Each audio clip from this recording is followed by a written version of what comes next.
ಮನೋಜ್ ಕುಮಾರ್ ಅಂತ. ಧೃತಿ ಬಂದು ನನ್ನ 3ನೇ ಸಿನಿಮಾ. ನಾನು ಮೊದಲನೇದು ಮಂಜರಿ ಸಿನಿಮಾದಲ್ಲಿ ಸಹ ನಿರ್ದೇಶಕನಾಗಿ ಕೆಲಸ ಮಾಡ್ತಾ ಒಂದು ಸಣ್ಣ ಪಾತ್ರದಲ್ಲಿ ಅಭಿನಯಿಸಿದ್ದೆ. ಅದಾದಮೇಲೆ ಡಾಲಿ ಪಿಕ್ಚರ್ಸ್ ಅಡಿ ಬಂದಂಥ JC ಸಿನಿಮಾದಲ್ಲಿ ಒಂದು ಸಣ್ಣ ಪಾತ್ರದಲ್ಲಿ ಕಾಣಿಸ್ಕೊಂಡಿದ್ದೆ. ಸೊ ಇದು ನನ್ನ 3ನೇ ಸಿನಿಮಾ ಹಾಗೂ ಒಂದು ದೊಡ್ಡ ಪಾತ್ರದಲ್ಲಿ ಕಾಣಿಸ್ಕೋತಾ ಇದ್ದೀನಿ. ಸೊ ನಾವು ಎಲ್ಲರೂ ಈ ಸಿನಿಮಾನ ಸ್ಟಾರ್ಟ್ ಮಾಡಿದಾಗ ನಾನು ಹೆಂಗೆ ಇಲ್ಲಿ ಕಾಸ್ಟ್ ಆಗಿದ್ದು ಅಂದರೆ, ನನ್ನ ಸ್ನೇಹಿತ ನನ್ನ ವಿಡಿಯೋನ ಅವನು ಫೇಸ್ಬುಕ್ಕಲ್ಲಿ ಹಾಕೊಂಡಿದ್ದ. ಇವ್ರ ಸ್ನೇಹಿತರಾಗಿದ್ದರು ಜಗದೀಶ್ ಅವರು. ಆ ಮೂಲಕ ನನ್ನನ್ನು ಪರಿಚಯ ಮಾಡಿಕೊಂಡು ಈ ಸಿನಿಮಾಗೆ ಒಪ್ಪಿಸಿದ್ರು. ಒಂದು ಸಲ ಕತೆ ಹೇಳಿದಾಗ ನನಗೆ ತುಂಬ ಇಂಟ್ರೆಸ್ಟಿಂಗ್ ಅನಿಸ್ತು. ಸೊ ನಾನು ಈ ಸಿನಿಮಾದಲ್ಲಿ ಕಳನಾಟ ಅನ್ನೋದಕ್ಕಿಂತ ಹೆಚ್ಚಾಗಿ ಈ ಸಮಾಜದಲ್ಲಿರುವಂಥ ಒಂದು ಕೆಟ್ಟ ಉಳುವಿನ ಪಾತ್ರನ ಮಾಡಿದ್ದೀನಿ. ಅಂದರೆ ತುಂಬ ವೆರಿ ಚಾಲೆಂಜಿಂಗ್ ರೋಲು, ಯಾಕಂದರೆ ನಾನು ಅಲ್ಲದೆ ಇರುವಂಥ ಪಾತ್ರ ಇದು. ಸೊ ಅದನ್ನು ಹೇಗೆ ನೀನು ಮಾಡಬೇಕು ಅಂತ ನನಗೆ ಹೇಳಿ, ಸೊ ಅದನ್ನು ತುಂಬ ಚೆನ್ನಾಗಿ ನಿರ್ವಹಿಸಿದ್ದೀನಿ ಅಂತ ಅನ್ಕೊತೀನಿ.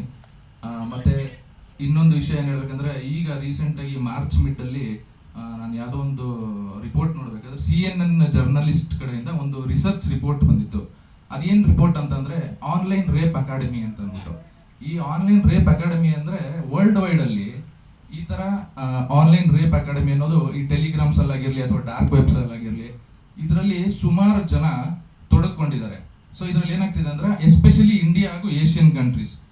ಸೊ ಅದರಲ್ಲಿ ಆಲ್ಮೋಸ್ಟ್ 1 ಮಿಲಿಯನ್ ಪ್ಲಸ್ ಯೂಸರ್ಸ್ ಇದಾರಂತೆ ಆ ರಿಪೋರ್ಟ್ ಪ್ರಕಾರ ವರ್ಲ್ಡ್ ವೈಡಲ್ಲಿ.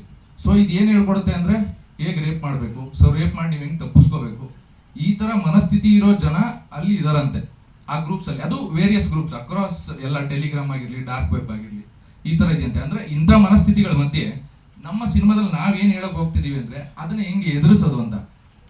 ಸೊ ಈಗ ನಾವು ಸೊಸೈಟಿಯಾಗಿ ನಿಂತು ನಾವೇನು ಆ್ಯಕ್ಷನ್ ತೊಗೊಬೇಕು. ಈ ಥರ ಯಾವುದೋ ಒಂದು ಹುಡುಗಿ ಒಬ್ಬಂಟಿಯಾಗಿದ್ದಾಗ ಒಂದಷ್ಟು ಜನ ಅಟ್ಯಾಕ್ ಮಾಡಿದಾಗ ಸೊಸೈಟಿಯಾಗಿ ನಾವು ನೋಡ್ತಾ ಇರ್ತೀವಿ, ಯಾರೋ ಒಬ್ರು ಸಿಗಾಕೊಂತಾರೆ ಅಂದರೆ ನೋಡ್ತಾ ಇರ್ತಾರೆ. ಅವ್ರನ್ನೆಲ್ಲ ನೋಡಿದಾಗ ನಾವು ಅದನ್ನು ಹೆಂಗೆ ಎದುರಿಸ್ಬೇಕು ಮತ್ತು ಅವ್ರಿಗೆ ಹೆಂಗೆ ಶಕ್ತಿ ತುಂಬಬೇಕು ಅನ್ನೋದನ್ನ ನಾವು ಈ ಸಿನಿಮಾದಲ್ಲಿ ಹೇಳಿದ್ವಿ.